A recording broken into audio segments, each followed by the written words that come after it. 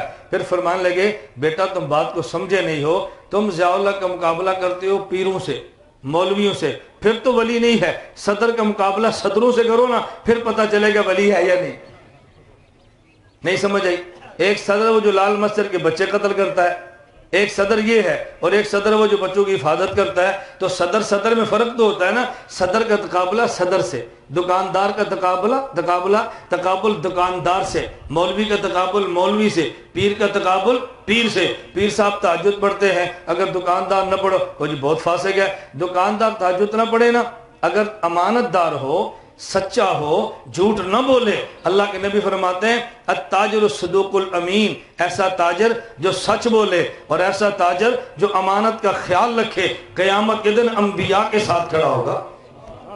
کس کے ساتھ کھڑا ہوگا؟ دیکھو تاجر کو خدا نے کتنا مقام دیا ہے، دکاندار کا کتنا مقام ہے۔ بس دو بات کو خیال کرے، امانت نہ چھوڑے، خیانت نہ کرے، اور جھوٹ نہ بولے۔ اللہ اس کو قیامت کو نبیوں کے ساتھ، صدیقین کے ساتھ اور شہداء کے ساتھ حشر فرمائیں گے۔ اللہ ہم سب کو امانت اور دیانت کی توفیق عطا فرمائے۔ اللہ مجھے اور آپ سب کو اہل السنت والجماعت کے عقائد اور اعمال پہ کاربند رہنے کی توفیق عطا فرمائے۔ وآخر دعوانا ان الحمدللہ رب